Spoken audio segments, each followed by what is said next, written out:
Hello good morning to all of you. Welcome back to my channel Stree dream. सबसे पहले मैं अपने नए व्यूअर्स को बता दूं कि मेरा नाम श्वेता है। मैं एक हाउसवाइफ हूं।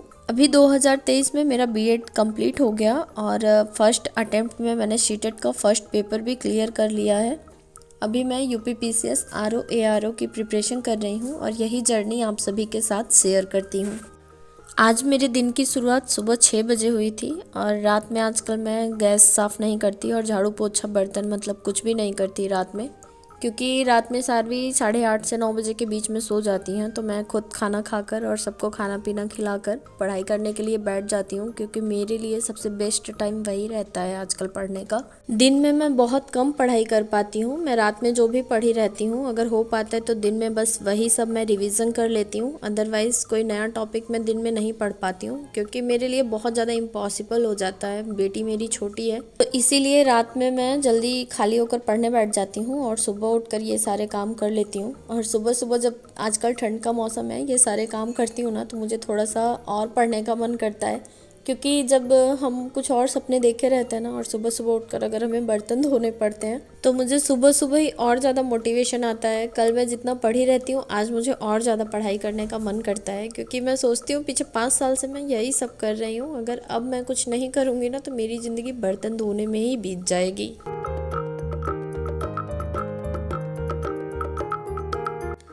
आज दशहरा है तो मैंने साड़ी पहन ली थी। साड़ी पहनने के बाद मुझे याद आया कि दशहरा मनाना ही नहीं है। मेरी फैमिली बहुत बड़ी है और हर साल कोई ना कोई एक्सपायर हो जाता है, तो हर साल यही होता है ना कि कोई भी फेस्टिवल मनाना नहीं होता है। बहुत मन मेरा दुखी हो जाता है, पर फैमिली है, लेके चलना पड़ता है सारी चीज़ें। ये वाला सीज़न ना मुझे बहुत अच्छा लगता था पहले, पर आज 4-5 सालों से ना ये लगभग मेरा ऐसे ही बीत जाता है हर साल।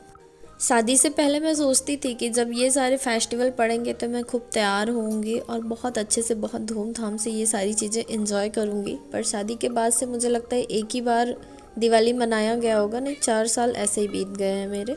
फ़िलहाल कोई बात नहीं। यहाँ मैं थोड़ा बहुत रेडी हो गई थी, उसके बाद मैं सारवी के लिए दूध लेकर आई थी पिलाने के लिए, तो ये बाबू खिला रही थी। मैं इन्हें बोल रही हूँ कि तुम दूध पी लो, तो ये बोल रही हैं कि बाबू को भूख लगी है। और यहाँ पर इनको दूध पिलाने के बाद मैं आ गई थी बाहर लेकर। ये अपने पापा के साथ खेल रही हैं और मैं चल रही हूँ किचन में, चाय बनाऊँगी अपने लिए। और अभी नाश्ते के लिए मैंने मैगी बना दिया था, हम दोनों वही खा लेंगे। रात में मैंने कचौड़ी बनाई थी तो वो भी बची थी, तो चाय के साथ मुझे रात की कचौड़ी बहुत ज़्यादा पसंद है, तो मैं चाय के साथ उसे भी खाऊँगी।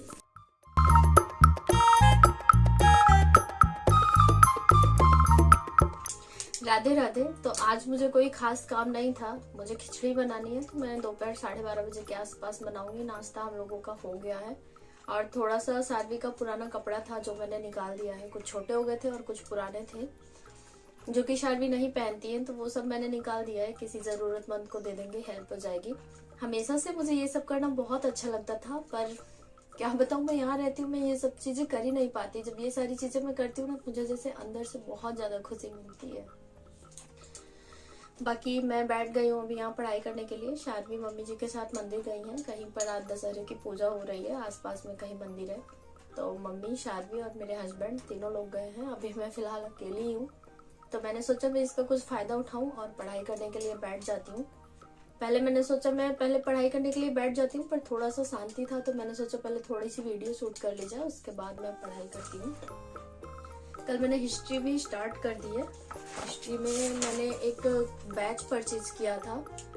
एक्चुअली मैं पढ़ाई हमेशा से करती हूँ थोड़ी बहुत, बट क्या दिक्कत होती है मेरे साथ ना, मैं कंटिन्यू नहीं कर पाती हूँ। मैं बीच बीच में ना पढ़ाई छोड़ देती हूँ। मेरे घर में जैसे लोग आ गए, फिर कुछ भी जैसे ऐसा हो गया, एक दिन पढ़ा, 2 दिन नहीं पढ़ा, फिर 2 दिन पढ़ा, फिर 5 दिन नहीं पढ़ा, इसी वजह से मुझे प्रॉब्लम होती है। बट अभी मैंने आरओ का फॉर्म अप्लाई कर दिया और मेरा टारगेट है कि मुझे वो चाहे जैसे निकालना है। और साथ ही साथ मैं यूपीपीसीएस 2024 को भी टारगेट करूंगी और उसी के अकॉर्डिंग मैं पढ़ाई कर रही हूँ। बाकी देखा जाएगा, मेरी किस्मत जाने। इतिहास का भी मैंने स्टार्ट कर दिया है और इतिहास में मैंने क्या पढ़ा है पहले मैं वो सब आपको दिखाती हूँ। ये मैंने नई बुक ली है और ये हिस्ट्री का मैंने क्लासेस अपनी पाठशाला करके वहाँ से परचेज किया है। और एक दीपक सर हैं, बहुत अच्छा पढ़ाते हैं, तो मैं भी इतिहास मतलब हिस्ट्री पूरा बहुत ज़्यादा मतलब स्टार्टिंग से पढ़ रही हूँ, जहाँ से इंट्रोडक्शन है हिस्ट्री का। बहुत अच्छी क्लास है।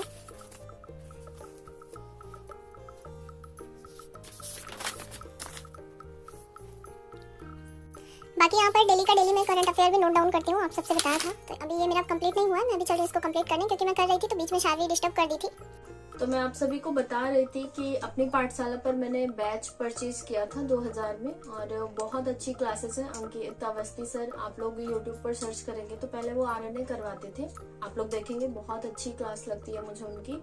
और वो GS का फाउंडेशन बैच चला रहे थे, मैंने अप्रैल में ही परचेज किया था, पर अभी तक मेरा कंप्लीट नहीं हुआ है। तो वो सारी क्लासेस मैं अभी पढ़ूंगी और उसके नोट्स बनाऊंगी जितना मुझसे हो पाएगा। बाकी आप सब भी पढ़ाई करते रहिए, कोई टाइम नहीं होता है पढ़ाई करने का, और कोई सही समय भी नहीं आता। जैसा कि मैंने आप सबको पहले ही बता दिया है, पढ़ाई बहुत ज़्यादा ज़रूरी है। अगर हम नहीं पढ़ेंगे तो फिर हम कुछ कर नहीं पाएंगे, और हम कुछ नहीं कर पाएंगे तो हम अपने बच्चे को क्या सिखाएंगे। तो बस इन्हीं कुछ बातों के साथ मैं आज के ब्लॉग को एंड करती हूँ, और फिर कल मिलती हूँ आप लोगों से कुछ नई बातों के साथ, कुछ नए टॉपिक के साथ। तब तक के लिए अपना खूब ख्याल रखिए और मेरे साथ बने रहिए। चैनल पर नए हैं तो please like share and subscribe कर दीजिए। और अगर कोई सुझाव हो मेरे लिए तो प्लीज़ मुझे वो भी कमेंट सेक्शन में ज़रूर बताइएगा। बस फिर मिलती हूँ, राधे राधे।